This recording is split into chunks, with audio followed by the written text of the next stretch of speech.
Hello.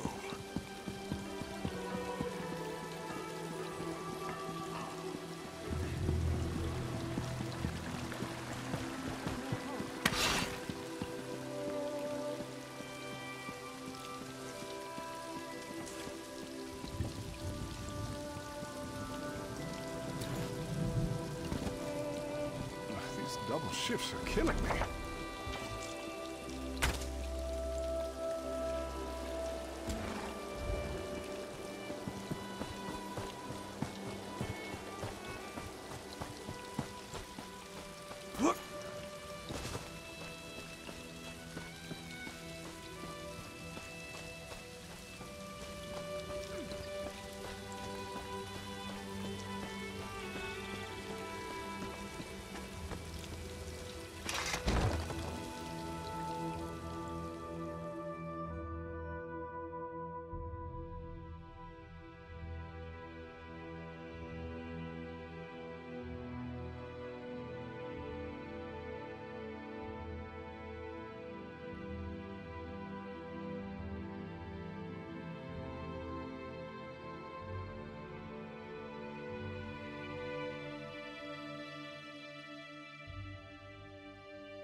Here's familiar for calls. Come closer, Vizcious.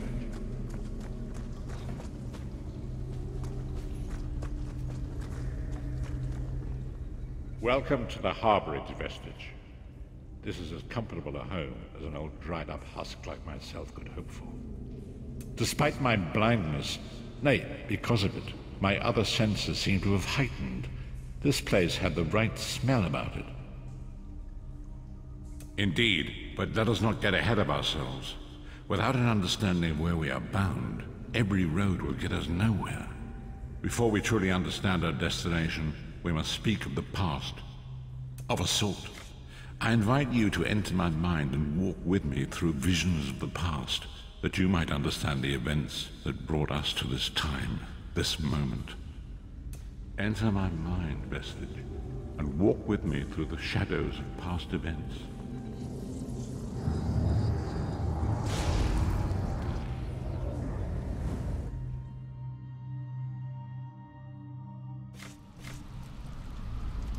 Follow me, Vizcious, and learn of the events that precipitated our current crisis.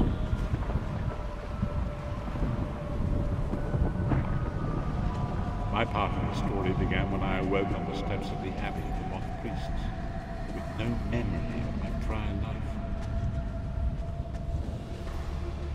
The Moth Priests took pity upon me and brought me into their fold. I was weak and near death.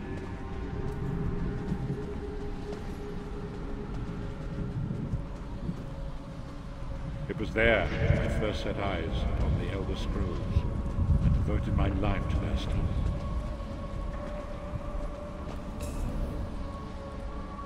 The scrolls allowed me to glimpse the very fabric of reality, but each profound insight dimmed my vision and eventually left me permanently blinded to the light of the world.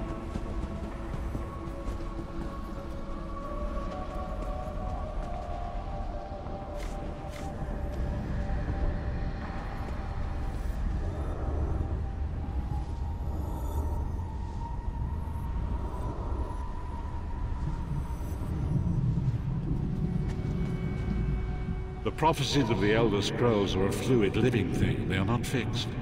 At many points throughout history, the actions of heroic mortals have rewritten them.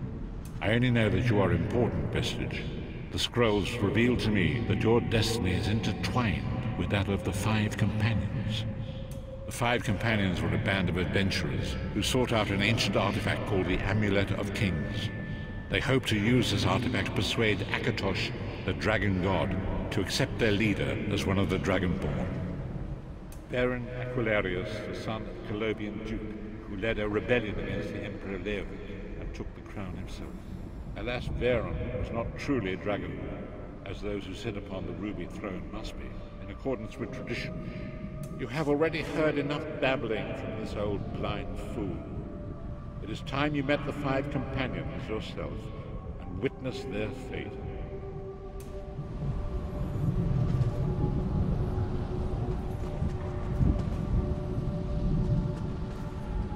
The first companion, Lyris Titanborn, daughter of giants, was the mightiest warrior in the service of the Emperor.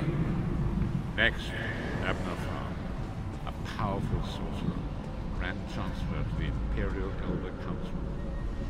The Red Guard Swordmaster, Sai-Sahan, leader of the Imperial Dragon. The Imperial Emperor, Baron Aquilarius, who attempted to light the dragonfires and failed. And finally, Manamako, the traitor, the king of worms, a powerful necromancer, and your execution.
These were the 5 companions who set out from the Imperial City on an epic quest to recover the lost Amulet of Kings.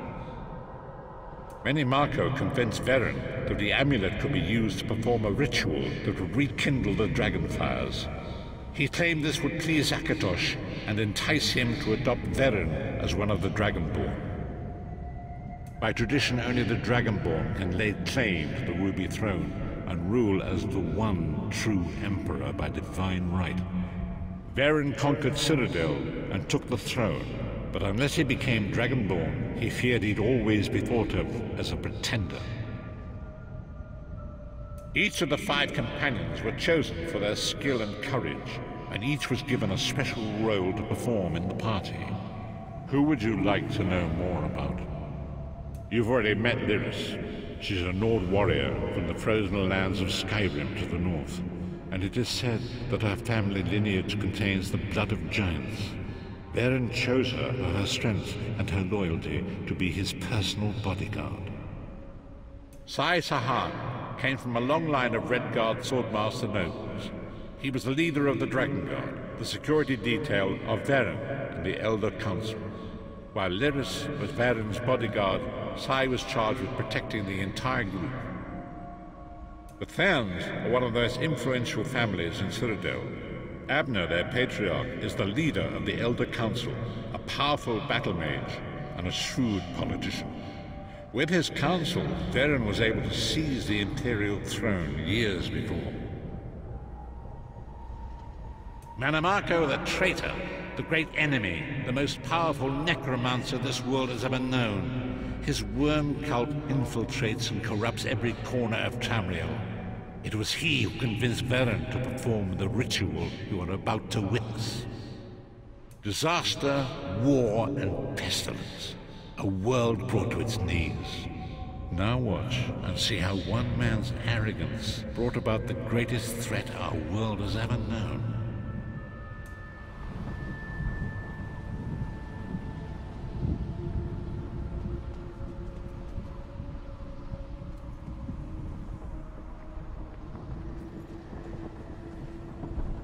There it is. The Dragonfire Brazier. Manamako. It will work, my liege. The Amulet of Kings will rekindle the dragonfires and ensure your rightful place as Emperor. You have my word. It better work, Manamako, or you'll find your neck at the business end of my axe. My lord, I wonder if you'd muzzle your half-giant pet. She really is annoying. Enough, both of you. We are here to ensure my lord's rightful claim to the Ruby Throne. Abner, begin the ritual. I have a destiny to fulfill. By the lighting of the dragon fires, I claim my rightful lineage. By the fires of creation, let me be reborn.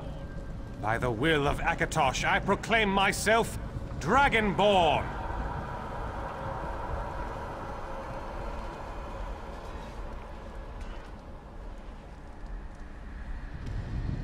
Varen Aquilarius, you are no heir to Alessia. You will pay for your sacrilege. The veil between Tamriel and Oblivion tears and splits asunder. What's happening? The sky's opening up. This is bad. This is very bad. Ah! This isn't supposed to happen. What's the meaning of this? Marco, what have you done? Gullible fools! The veil between Oblivion and this world has been torn. My master, Molag Bal, is free to claim Tamriel for his own. Akatosh, forgive me! Have mercy on our souls!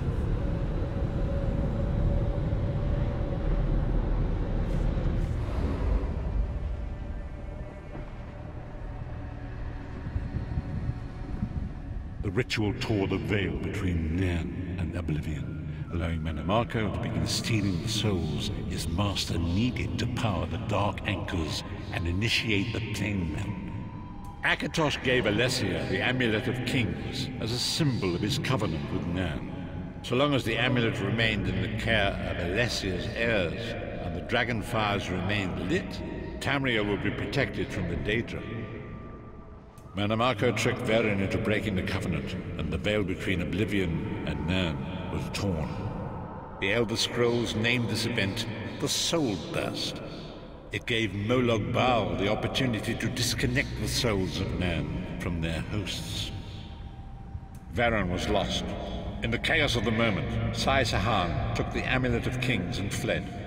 Leris was captured by Marco and delivered to Cold Harbor, the realm of Molag Bal. Tharn remains Chancellor of the Elder Council, and his daughter Clivio rules as Empress Regent. But the true power remains in the hands of Marco and his worm cult. When I discovered the truth about the 5 companions, I made subtle inquiries, but apparently not subtle enough. Marco got word of my interests and abducted me. He took me to Cold Harbor, where I remained a prisoner until you freed me. The truth is always a threat to evil men. Marco feared I would reveal his treachery, and if knowledge of Nan's vulnerability were to become known, it could threaten his master's schemes. Molag Bal does not favor loose ends. Walk with me.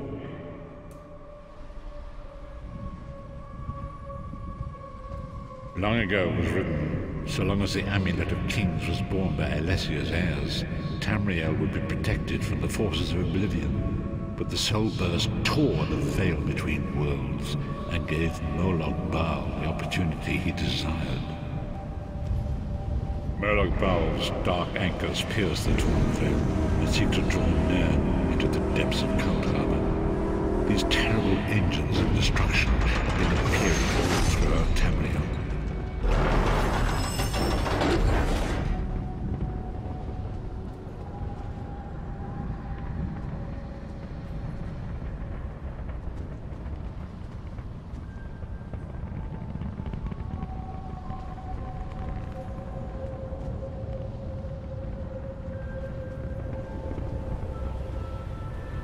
If the Lord of Brutality and Domination is successful, he will merge our world and his own in a terrible plain meld. Few will survive the ordeal, and those that do will be enslaved for all eternity.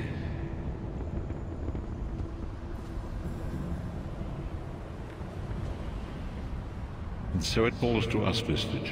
We must stop Molag Bal and his dark anchors, or our world is doomed. And now history seems to have caught up with us. Shall we return to the harborage? As you say,